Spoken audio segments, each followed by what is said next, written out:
All right, have and have not fans, you pretty much know how we do things on the channel. Let's go ahead and look at the trailer for next week's episode, The Surgeon. Very interesting what that title means. We're going to watch it, pay attention to it, come back, and we're going to break that sucker down. I love this woman. Something is seriously wrong with you. Tuesdays. She did this to me and I want to feel pain. The temptation is growing, Habs fans. Your husband, he threatened me within an inch of my life. It's because you have more inches than he does. But so is the danger. They're gonna keep coming after him till he gives them the money. Your family's insane. You know I'll beat your ass again, right? I'm gonna put an end to this. Only way to do that is standing over her grave. God rest her wicked soul. All right, and that was a trailer, a good trailer actually, very good. And I got my notes in front of me here. And let me just say up front, I feel like they have been doing a great job using the promo, you know, where everybody's dressed up in black except Candace dressed in white. They are using that to their advantage with the clips they put in the actual trailer. So I feel like in a way, each trailer is very well done. Like, it gets me hyped for the episode, even if the episode isn't the best to, you know, like it's not a 10 out of 10 or whatever. The trailer itself does create a good amount of hype, which is great. So let's jump into the trailer. It looks like and also just another disclaimer, if you're new to the channel, whenever I do these trailer breakdowns, I am talking about the trailer that we usually get in the 30-second promos during the week, as well as the sneak peek that occurs during the credits of the ending episode. So we're going to be talking about the scenes from the end of the episode during the end credits for next week's episode, as well as the trailer you just saw. But in any case, let's talk about the fact that it looks like Landon and Charles are getting drunk, pretty much, you know, kind of getting over the whole Candace thing. And I'm going to combine this with a later scene in the trailer where it looks like, you know, Landon's down at the bar talking with Candace, kind of recapping what happened. And I'm going to make a guess here, because Landon does say, you know, I had never seen anybody sober up that possibly fast. And I'm guessing that while they were drinking, Landon tries to make a pass at Charles, who then sobers up and kicks his ass out of the hotel room. That explains why Landon looks sad while he's going down the hallway putting his blazer on. Then he goes to the bar to tell Candace what happens, who's laughing at him because it does sound like a funny ass story.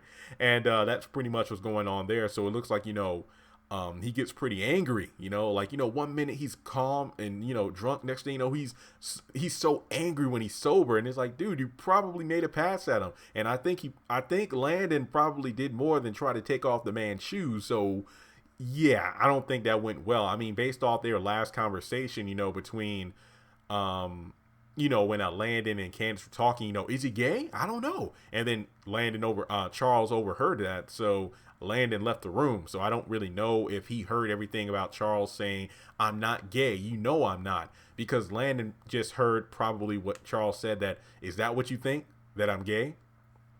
So yeah, not good. Not good at all.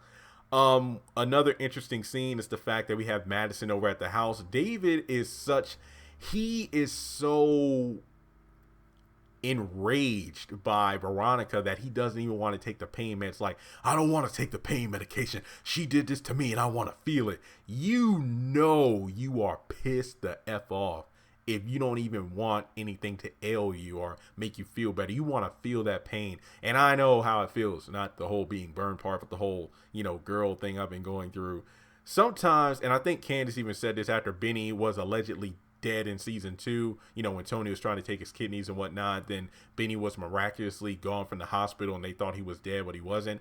When they were back at the apartment, remember, it was Amanda and Candace in the apartment and Jeffrey was temporarily staying there. Something was knocked over. Jeffrey tried to pick it up and Candace like, damn, stop trying to fix everything, Jeffrey. Sometimes things just need to be broken for a while. And I can relate to that.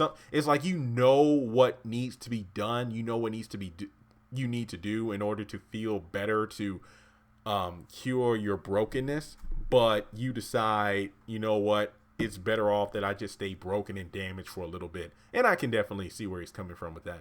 So he's so enraged by that. It's just crazy. And even more extreme is the fact that David told Jeffrey that the only way to end this is to be standing over her grave. And I'm like, yo, he means business. He is not playing. And even transitioning to another scene, which was very well done. We see Veronica looking at the wedding tape of her and David. Very good attention to detail. Number one, obviously they're younger in this video. You know, they're portraying younger versions of themselves. David has solid black hair. I love this woman. He's drinking like, you know, alcohol or champagne, which is a nod to episode something of season 1 where he told Candace, I never had a drink of alcohol in my life. Wrong. And then later on at the end of season 2, when him and Maggie are at the bar, Maggie's like, you need a drink. Well, I haven't had a drink in years, you know, out of respect for Veronica, you know, because she went to rehab and, you know, pretty much couldn't have alcohol. So, yeah, she's had alcohol before. Now, RK pretty much takes the remote and cuts it off because of the fact that that's not really helping her. And it seems those two are laying in bed together, and it's like, you are one crazy bitch. And then she decides to ball her fist up and start wailing on him. So that was pretty funny. So at least she didn't say simple bitch, because she would have tore that house up. Man, oh man, that was some good stuff there. All right, so Broderick is calling Catherine and Broderick are on the phone, pretty much saying, yo, your husband threatened me to within an inch of my life. And it's like, he's just jealous you have more inches than him, and I want all of them. And I'm like, oh snap. So I wonder what's going to go on with that, you know, because we see Jim walking in the room, and you know, he got grabbed by the balls. So Broderick has every right to be afraid. I mean, it's a do or die at this point. He has nothing to lose. The prostitution ring is done for. He'll be deported if he doesn't do what Catherine says, him and Rocky. And on top of that, you know, Jim pretty much, I feel like, you know, Catherine will pretty much try to protect them, but at the same time, Jim is known to call up some of his contacts to make people disappear. That's all I'm saying. Because unlike Catherine, who literally creates a huge blood splatter, Amanda, Jim pretty much knows how to clean messes up. Then we have Sarah and Wyatt. So it looks like, you know, after getting to the parking garage, Wyatt gets out of the trunk. Like I said in my episode review, I'm assuming it was the trunk. And interestingly enough, I was talking to my mom about it. Do you think it's possible that Wyatt has the bullets on him? Like, you know, when he climbed out of the window. And my mom was rolling when I called her yesterday about the episode, last week's episode. She like, Jeremy, how did Wyatt climb down the side of the house with those sheets tied together? I didn't see him tie the sheets up to anything like a bedpost or whatever. I'm like, it must have been done off screen. But Mom, there was so much in that episode, Battle for the Past, that didn't make no sense. I just rolled with it. I was laughing too hard to even consider, you know, whether he tied it up to anything or not. And the reason I say he probably has the bullets is, remember, Wyatt is in the house like 24/7, and Leo and Mac, all they do is follow him around unless he's like, look, stay on the outside of this room. So he probably has been searching the house, found the bullets, and that's why he snuck out. Who knows? But that doesn't explain, because he did tell Sarah, go pick up a package for me. So if she had left, then Wyatt would still be there, most likely be there by the time Jim gets back. So he most likely couldn't escape. Let's just say he has the bullets on him. I mean, just like we thought that Mitch gave the money back to the Malones weeks ago, but whatever. So in any case, Sarah and Jim are going to be talking, and I think Sarah says, your family's insane. Then speaking of money, Vinny is back. Vinny Malone talking with Mitch. And if you listen closely in the trailer, Vinny's voice is a bit off, where he says, the family will keep going after Benny until the money's getting back. So I think I was just paraphrasing what he's saying, but he had his throat slit, so his vocal cords are probably a bit damaged right now. And I do believe in some behind the scenes photos, Vinny will be rocking a scar, you know, on his neck, throat area. So be on the lookout for that. So Vinny is back, but I don't know if they'll be able to call off the hit and whatever. We'll just have to wait and see. But remember, Vinny says he wants revenge on Wyatt, so Wyatt escaping probably isn't the best move, because in an upcoming episode, it is stated that Wyatt is back in jail. Can Jim get him out before secrets are let loose? So how Wyatt gets back in jail, I don't know. Is it because he's with Sarah? Is it because he does something? I don't know, but we'll just have to wait and see. And then I believe in the scene in the trailer where Landon gets up from Candace at the bar and walks off. Oh, sorry, dropped my pen. Candace says, you know I'll beat your ass again, right? Is she referring to Landon? I doubt it, because Candace never kicked his ass. She had a thug, choke him to get information about Oscar, and he pissed himself. She could also be talking to either Rocky or Gia. And Gia hasn't been seen for a while, and Candace never beat her ass. She just slapped her several times. I'm guessing that Candace is talking with Rocky, because technically, as far as I know, he's like the only one that she's truly beat their ass. Well, I mean Quita as well, but I'm talking about characters we saw in this past episode who will most likely appear next week, because Rocky is in the next episode because he was in that scene where Broderick is on the phone with Catherine. So that, if I'm not mistaken, covers everything there is to talk about in the episode The Surgeon. So this trailer breakdown actually pretty good. I'm very excited for next week, especially after the fact that this week's episode was so well done. And with that being said, let me know your thoughts about this trailer. What do you hope to see next week? And yeah. All right. Now, the trailer breakdown is done. So if you don't want to stay for this part of the video, that's completely fine. You can click off. But be sure to once again comment your thoughts on the trailer. Who do you think the title The Surgeon is referring to? Is this talking about, well, David, because he's not wanting to take his pain meds, and will he need some work done? Or Vinny did look like there was some pain in his side, so do you think he'll have to go back to the hospital?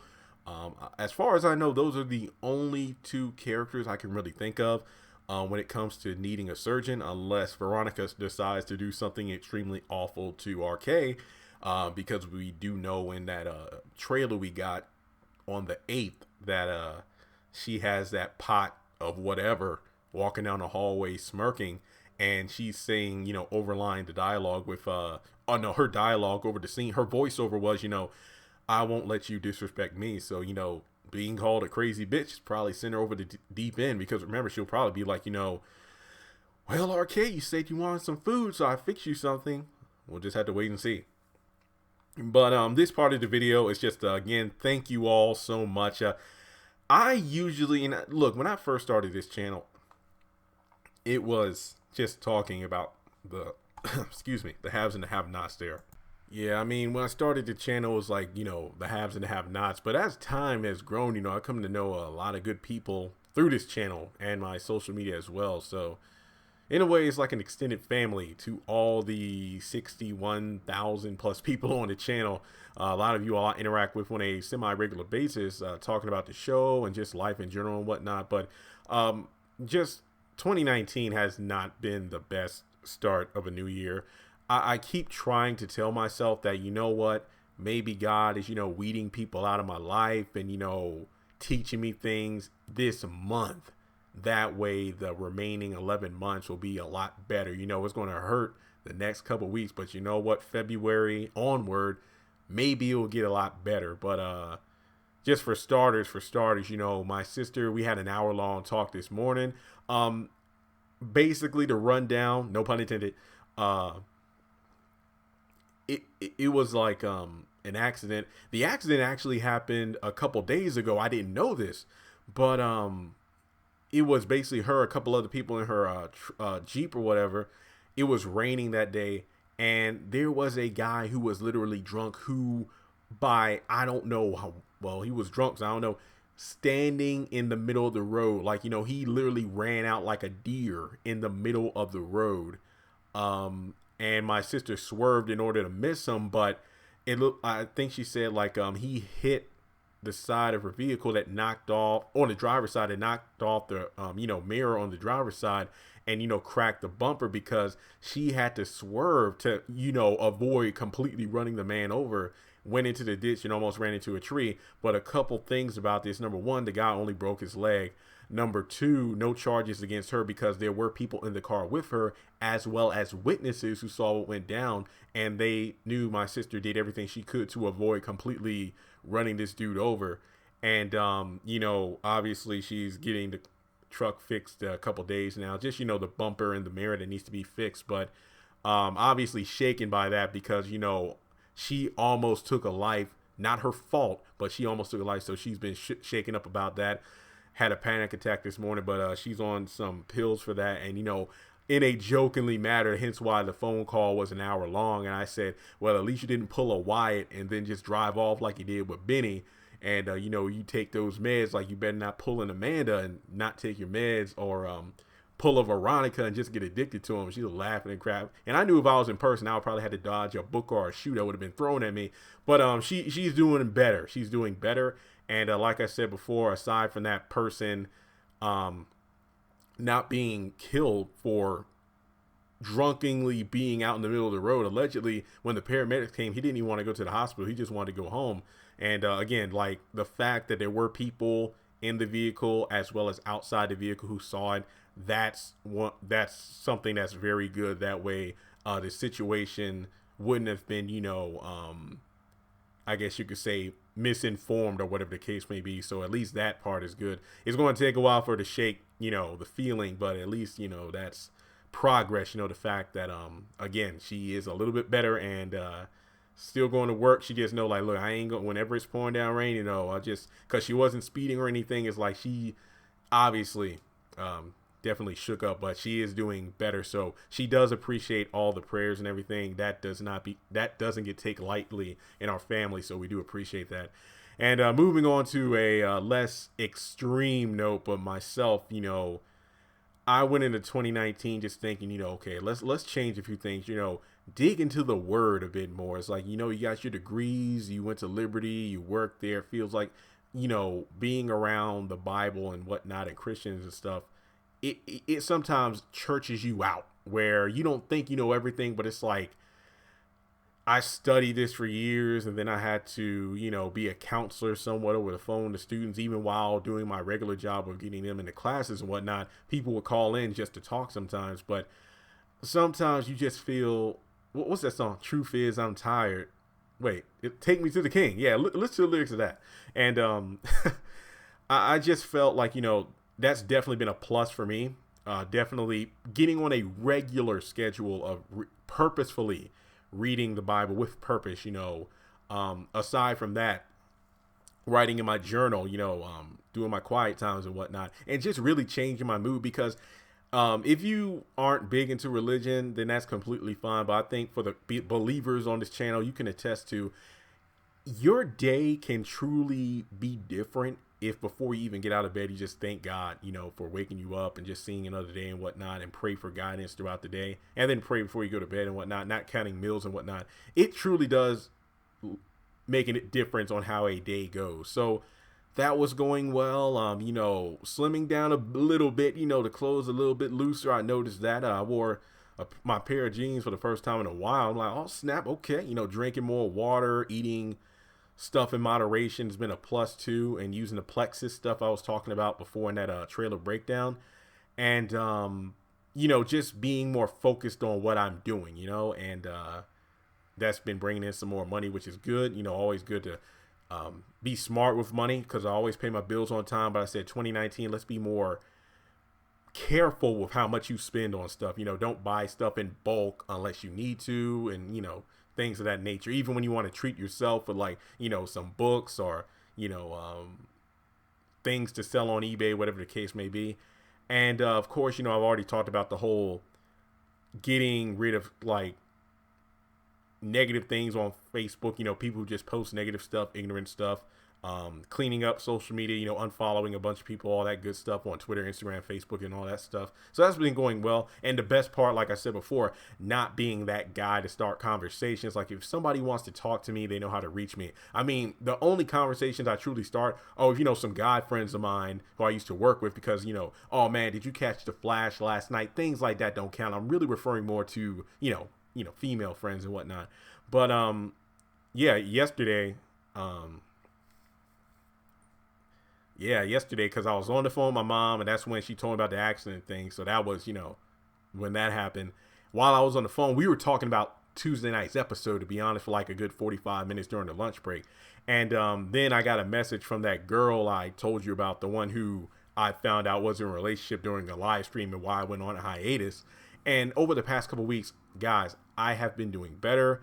I've gotten over it for the most part. Like, you know what? You know, it's all good, whatever. But to me, it sucks when somebody left you broken and it's like they seemingly don't care.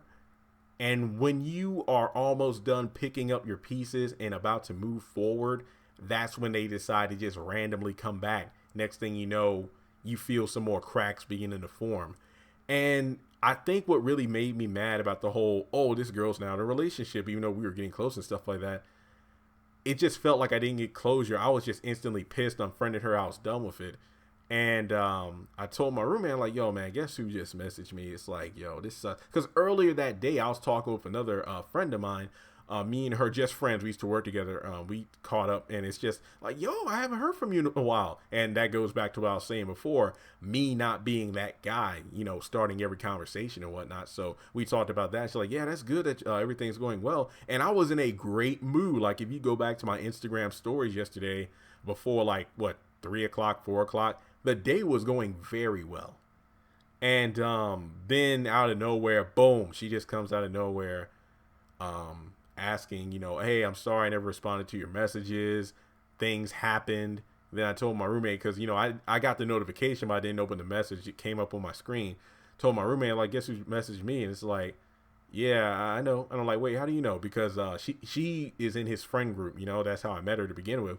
And she basically asked me, it's like, hey, you know, do you know why Jeremy, is he mad at me or something? And I'm like, wait, mad at you? Why? Because he deleted me on Facebook. And then that's, you know, I'm like, oh crap. So it's like, now what? Over a month since you even talked to me, now you notice I'm gone and now you want to come back. So after 24 hours, I did respond. I just said, hey, don't even worry about it. And then she's like, you know, are you sure? I'm like, honestly, don't even know what to say. You know, it's like they say, be careful what you wish for. A couple weeks ago, I wish I had closure. But then a couple weeks later, where we are now, I felt good about where I was. Look, none of this whole female distraction thing, getting close to people. I know it sounds bad to be introvert, yada, yada, yada. But let me focus on getting these 100,000 subscribers. Let me focus on doing the best videos I can for the channel. Let me focus on making more money on eBay. Let me focus on paying, you know, more debt off, really like student loans and crap like that. And just focus on doing, oh, sorry, hit my chair. Doing what I'm doing to the best of my ability. Everything I was doing well, you know, losing weight, getting more into the word. And then I'm like, is this a freaking test? Because I just can't deal with this. And, she did message me like a few minutes before I got to this video. I actually had to take a break because I had recorded a long episode review. Then I did this trailer breakdown. And she was like, yeah, I'm sorry I didn't respond to any of your messages. I didn't do it on purpose. And it's just like, look, I sent like 2 messages sometime in December, and it's been over a month now. And even though it sucks, sometimes it takes a while, but sometimes I can take a hint, you know? So I didn't tell her that, but I was just saying, like, you know, it's like, again, I'm frustrated. Like, I could easily tell her what happened, like how I reacted, but does it really matter at this point? Because she's still with that other dude. I mean, she's in a relationship, so does it really matter? And I'm just kind of venting here. That's why I said earlier, if you wanted to click on the video, you could. And what makes it even worse, and look, guys, I know I'm a piece of work. I know I sound like a ridiculous piece of work. Good friend of mine, we actually went to college together. She left after like 2 years to go to another school, North Carolina. Good friend. We've been talking almost on a daily basis for the past couple of years. I wouldn't say it's like relationship stuff. No, I've been single for quite some time. Very good friends, very close. Hell, emailed her a Christmas present and whatnot. And, you know, we talk on almost a daily thing about God, comparing like crazy, you know, I got these crazy socks, top that sucker. And then, you know, I'm a dog person, she's a cat person. So we talk about that stuff. So very good friends. But, you know, maybe it's not a whole relationship wise thing. But once again, it's like 4 days has passed, like, yo, no message. Like, you know, I sent her a funny meme and whatnot, because we usually do that too. And because she's like, okay, she did finish up her degree for, you know, her medical degree and whatnot. So she is looking for a job now. She said she has to study for this huge test. So, you know, I knew it would be, you know, breaks in between the messages. So I get a message today finally saying, hey, funny pictures and whatnot. But I've been not paying attention to Facebook because I've been spending time with my boyfriend. Wait, what the fuck? So it felt like, you know, like, yo, man, like, God, these come in waves. This is a freaking tidal wave. Like this morning, I got better knowing my sister's doing better. So that kind of, removed the tension from that. Not to mention, again, just the support you all have been giving her. And she couldn't believe the number of people that, just were sending her good vibes and whatnot. So that made me feel better on that front. Then I'm like, okay, she's, more or less getting better. I just got to work on me now and just, dealing with this emotional crap. And then, a friend, like a good friend, just out of nowhere is in a relationship now. It's like, yo. And if you are a fan of Disney back in the day, if you watch it, what's that? Kim Possible, the cartoon, not this live action when it's coming out. You know how it was in the movie, what's the Sitch? Is that Kim Possible? So the drama. When Kim had a boyfriend and Ron was freaking out. That's what it feels like when there's a good friend, not somebody you have feelings for, but you're very good friends, and it's kind of a routine, how when you talk, when you do stuff, and then they just disappear. Oh, I got a significant other now, and I can't really talk like we used to because I'm spending time with them. That shit hurts. So it seems like in the midst of a couple weeks, heart crushed over somebody who I thought things were going well with because she has somebody else. It feels like I'm losing a friend. I know I'm being overly dramatic, and it's like, no, don't cut her off, Jeremy. She's still your friend. She just has somebody now. I know. I completely understand that. And then, the sister thing, but like I said, that's doing good. So I don't know what God is doing right now. And it's like, okay, let me think on the biblical side, because sometimes you want to be broken. You don't want to be fixed. I think I mentioned this in my episode review, referring to or did I mention it in this trailer breakdown, talking about David not wanting to take the pain meds. It's like he wants to feel hurt. It's like, you know what you need to do. You know what should be done. You know how to fix the problem. You know how to get out of the shit that you're in. School bus, sorry about that, big horn outside. But you would rather stay broken because of the fact that, well, sometimes you just need to hurt for a bit. That's kind of where I'm at right now. It's like, God, why is thinking smart, just being like intelligent about this. What if God is just plucking these people out of my life because there's something better coming? Or maybe it's just that they were distractions. They weren't leading anywhere. And it's just like, because everybody else seems to be moving forward in their life, particularly their love life, you just feel kind of pathetic because you kind of felt that you were important to somebody because, they say they care about you. You're a very great friend. I love having you as part of my life. But then when you aren't that person anymore because they found somebody else, I feel like that's what's eating me up on the inside. It's not feeling like, well, Jeremy, that means you're egotistical because you like to feel important. It's not really that. It's just the fact that it feels like you're being replaced, that's and neglected. And I feel like, a freaking animal in an adoption center. That's what it kind of feels like. But like I said, it's going to suck, but I refuse to take another hiatus because at the end of the day, they're off doing la-di-da-di and whatnot with their boyfriends and whatnot. Well, I'm just here brooding in self-pity, and that's not putting videos on the channel. That's not giving my subscribers what they subscribe for, and that's not going to help me hit my 100,000 goal. So I promise, unless something extremely traumatic happens, then I will not take another break. But then sometimes I'll let you know, today I definitely got to focus on eBay. Today I need to get out and do something outside of my apartment. That's different than straight up because I am literally broken by something. And that's something that I rarely experience. So and I don't have depression and whatnot. I just don't like expressing my emotions. So when I feel something, I really feel something. But once again, guys, just thank you so much for the loving support, not just for my sister, but for myself, as well as the patience with me. And it's not one of those situations where I'm going to give up my goals and dreams just because, maybe that person didn't see what I'm worth. It's like there was this great sermon called Overcoming Rejection. This is my go-to service that I'll pull up on YouTube whenever I have this feeling. And John Wesley something. Just look it up. YouTube, overcoming rejection. And the pastor said something that was just mind-boggling, and this was how I got introduced to the actual sermon for like 2014, because a cousin like reposted it, and the tagline was, "God will break your heart so he can blow your mind." And let me just say this much: this month has definitely been heartbreaking in more ways than one. So I don't know what God has planned the rest of 2019, because if the heartbreak is any indication of the mind-blowing events that are coming up, then I must be in for quite the explosion. No pun intended to David and Erica.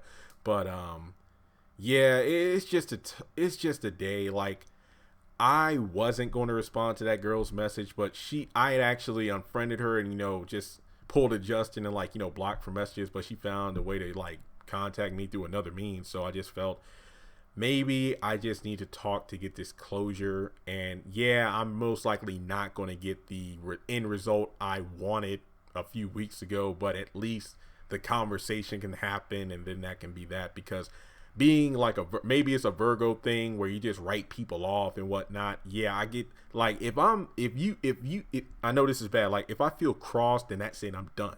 And I know that's not always the best way to handle a situation. And maybe, you know, with my good friend, you know, out of nowhere, hey, I got a boyfriend. The fact that that's coming up now today, and I feel like some kind of way about that, probably isn't the best day to have this conversation, because it's like I'm taking my emotions from that and just lashing out at this girl if I talk to her. So just pray for me for, like, you know, just, I wish I had no freaking emotions in regards to this. I wish I could just focus on what I'm doing, but then when I get close to somebody and it's seemingly going somewhere, that's when it usually goes to hell. So it's just a normal, this has happened before, where female friends, like, we are very good friends and we're just talking on the regular. Next thing you know, oh, well, you know, I really can't talk to you that much anymore. I got a boyfriend now, so I'm not going to be online as much. Keywords is, yeah, somebody's taking the place. So just me. So I am really just gunning for healing and moving forward. And I know isolating myself isn't the best thing to do, but I just need to not be distracted, because I feel like I don't even know if I could talk shit about Candace anymore, about her getting hurt once by Oscar and refusing to allow anybody else to care for her. That's kind of where I'm at right now. So Tinka Sumner, Candace Young is really relating to me, except I'm not going to become a pimp, and I doubt that I'll be in a relationship with a female president-elect. So see, the haves and have-nots can apply to many aspects of life. So again, guys, thanks so much. If you tune in this far into the video, you are quite the trooper. I did mention this on Instagram, but we are about 150 or so followers from 3,000. And, you know, I've paid my bills and whatnot. eBay's looking pretty good, so I should be doing a giveaway. If we hit 3,000, I should be doing a giveaway before the end of the month. You know, I'll get some Walmart cards, so be sure to follow me on Instagram. Links in the description below. But thanks for listening to this rambling, and I need to get to work on these other videos that won't be as long. Congratulations on making it to the end of this video. If you like what you saw, be sure to hit that thumbs up button, as well as leaving your thoughts in the comment section below so we can keep the conversation going. On the left hand side of the screen, you should see a picture of Jeffrey Harrington. You can click on him in order to subscribe, but also hit the bell notification icon. That way you don't miss out on any new content. Also, you should see some videos appearing on the screen as well that I'm pretty sure you'll enjoy if you enjoyed the one you just saw. But also, be sure to follow me on social media such as Facebook, Instagram, and Twitter. Links to all my social media will be in the description below. And in order to help this channel hit 100,000 subscribers, I'm going to need your help. So make sure to share this video as well as the channel around with all of your friends on your own social media. But once again, thanks so much for tuning in, and I'll catch you all in the next video.